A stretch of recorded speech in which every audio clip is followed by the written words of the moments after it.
मुनिराज दिन में 6 आवश्यक करते हैं, सामायिक करते हैं, प्रतिक्रमण करते हैं, साधना करते हैं, प्रत्याख्यान करते हैं, स्तुति करते हैं, वंदना करते हैं।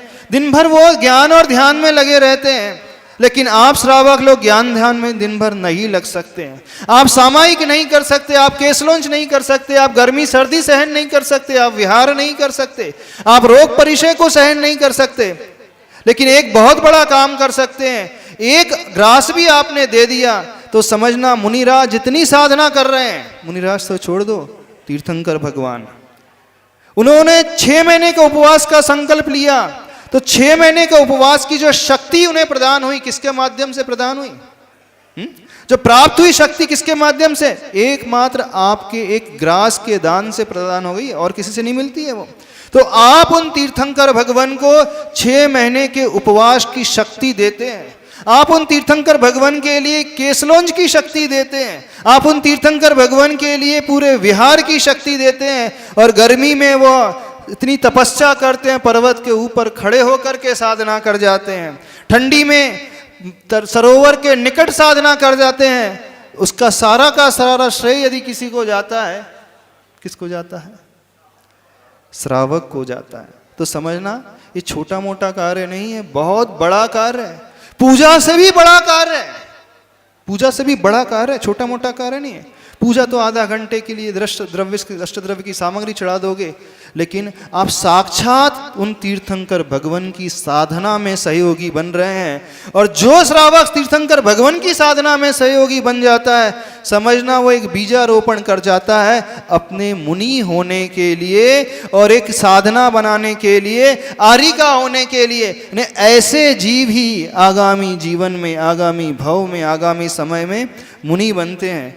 तो श्रावक मुनि बनने का बीजारोपण कर रहा है, और तो और तीर्थंकर बनने का भी बीजारोपण कर जाता है, क्योंकि उसकी अपूर्व भक्ति जागती है तीर्थंकर के प्रति, वो अरहद भक्ति की भावना, वो वैयावृत्ति की भावना। 16 कारण भावनाओं में एक अरहद भक्ति की भावना आती है, वैयावृत्ति की भावना आती है। तो आप छोटा मोटा कार्य नहीं कर रहे हो, क्यों? वो श्रावक भी तीर्थंकर बन जाता है। देखना मुनि महाराज जी अकेले तीर्थंकर नहीं बनते, एक सामान्य सा श्रावक भी तीर्थंकर प्रकृति को बांध लेता है।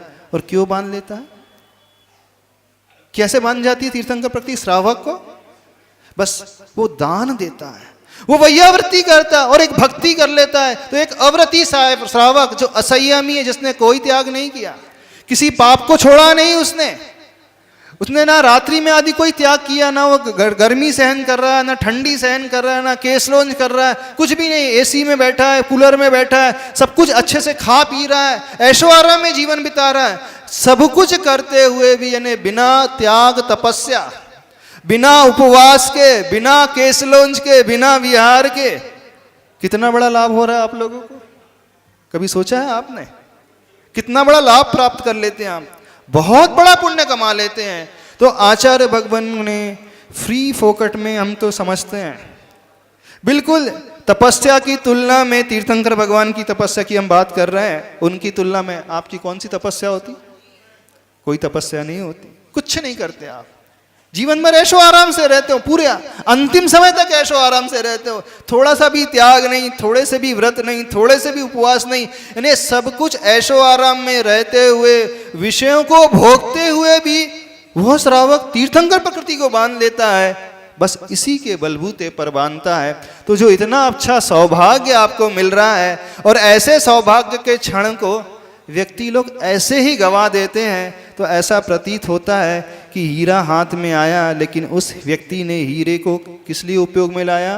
कौवा उड़ाने में उपयोग ला दिया। घर की छत पे कौवा बैठा था, वो काँव काँव कर रहा था, उड़ नहीं रहा, तो क्या किया जाए? पत्थर मिला नहीं, बोले हीरा की अंगूठी थी, उसने बोला वही फेंक करके मार दिया ताकि वो उड़ गया। ऐसा ही तो नहीं किया? शायद आज तक यही कार्य किया है। जिन्होंने अक्षय तृतीया के पर्व को नहीं समझा, इस महत्व को नहीं समझा, जिन्होंने आहार दान के महत्व को नहीं समझा है, इन्हें श्रावक होते हुए भी उसने अपनी पर्याय को ऐसे ही व्यर्थ गवा दिया। जब ऐसी स्थिति देखते हैं तो बड़ी पीड़ा होती है, बड़ा दुख होता है। जहां फ्री फोकट का लाभ होना था, फ्री में इतना पुण्य मिलना था, फ्री की इनकम होना था, कुछ ज्यादा नहीं करना पड़ता। अच्छा, महिला वर्ग को ज़्यादा करना पड़ता है? आहार आप रोज़ बनाते ही हैं, बनाते हैं ना, घर के लिए, बच्चों के लिए, परिवार के लिए रोज़ बनाते हैं। जो आप अपने लिए बना रहे हैं उसी में से एक संविभाग करना है, और वही संविभाग जो कर देते हो वो एक अतिथि संविभाग व्रत माना जाता है। और वही अतिथि संविभाग व्रत जो है श्रावक को 16वें स्वर्ग तक भी लेकर के चले जाता है।